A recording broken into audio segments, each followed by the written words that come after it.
Coba deh perhatiin berita belakangan ini. Kayaknya ada satu kata yang muncul di mana-mana. Emas. Harganya lagi meroket gila-gilaan dan semua orang ngomongin ini. Yuk kita bedah bareng-bareng apa yang sebenarnya terjadi dan yang paling penting, apa artinya ini buat Anda. Oke, kita langsung ke angkanya aja ya. Rp3.168.000. Ini bukan harga buat 1 ons loh, bukan juga seperempat ons. Ini adalah rekor harga tertinggi sepanjang masa untuk 1 gram emas antam. Betul, cuma 1 gram. Angka inilah yang bikin heboh dan jadi pemicu semua obrolan ini. Nah, ngelihat angka setinggi itu, wajar banget kan kalau di kepala kita muncul satu pertanyaan besar. Harganya kan udah di puncak nih, apa ini waktu yang pas buat masuk? Atau jangan-jangan kita udah ketinggalan kereta? Tenang, kita bakal cari jawabannya sama-sama. Oke, sebelum kita memutuskan ini peluang bagus atau bukan, kita perlu mundur sedikit. Kita harus paham dulu, kenapa sih ini semua bisa terjadi? Apa sebetulnya yang mendorong harga emas sampai ke level yang, setinggi langit begini? Nah, ini dia biang keladinya. Coba bayangin ada badai ekonomi, pasar saham lagi gonjang-ganjing, nilai tabungan kita kegerus inflasi, dan kondisi global lagi nggak menentu. Kalau udah begini, para investor pasti cari tempat berlindung yang aman. Dan dari dulu tempat berlindung itu, ya, emas. Tadi kita sempat sebut emas sebagai tempat berlindung atau tempat yang aman. Nah, di dunia investasi istilah kerennya itu safe haven. Tapi, apa sih sebetulnya arti safe haven itu? Dan kenapa kok emas lagi yang jadi pilihan? Gampangnya gini, safe haven itu adalah aset yang bisa kita andalkan waktu yang lain lagi anjlok. Anggap aja kayak pelampung keuangan di tengah badai. Emas sudah megang peran ini ribuan tahun loh. Kenapa? Karena nilainya itu nyata. Jumlahnya terbatas di bumi, dan gerakannya seringkali justru berlawanan sama pasar saham. Dan ini bukan cuma teori loh, sejarah udah membuktikan ini berulang kali. Waktu krisis keuangan global tahun 2008, pas pandemi COVID-19 melanda, dan di tengah ketidakpastian ekonomi sekarang, polanya selalu sama, investor lari ke emas. Ini bukan kebetulan, ini adalah sebuah respon yang udah bisa ditebak setiap kali ada krisis. Jadi pahamkan peran emas sebagai safe haven itu penting banget. Nah, kalau Anda mulai tertarik nih, tahan dulu. Jangan buru-buru langsung beli. Langkah pertama yang paling krusial justru mengadopsi pola pikir seorang investor emas yang cerdas. Semuanya dimulai dari sini. Filosofi ini penting banget. Pertama, Anda harus tahu kenapa Anda investasi emas. Buat dana darurat, dana pensiun, atau buat melindungi kekayaan. Tujuannya beda, strateginya juga beda.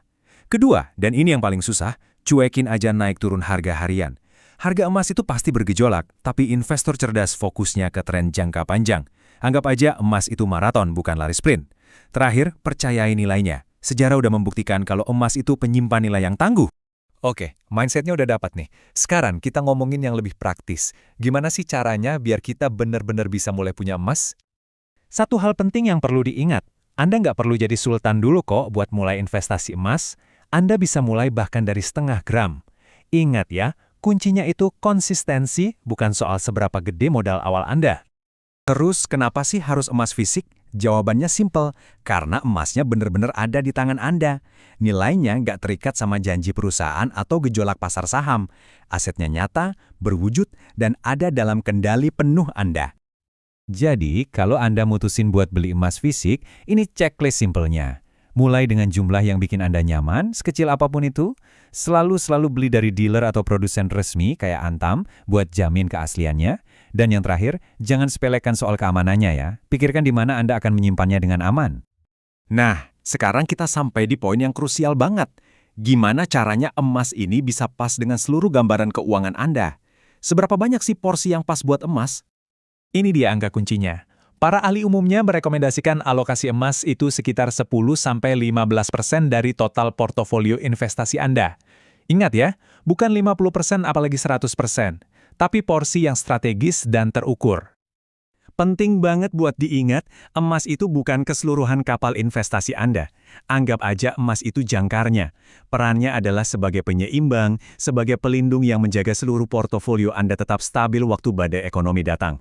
Jadi, mari kita luruskan tujuannya. Anda beli emas bukan buat jadi kaya mendadak. Anda beli emas supaya nggak jadi miskin mendadak.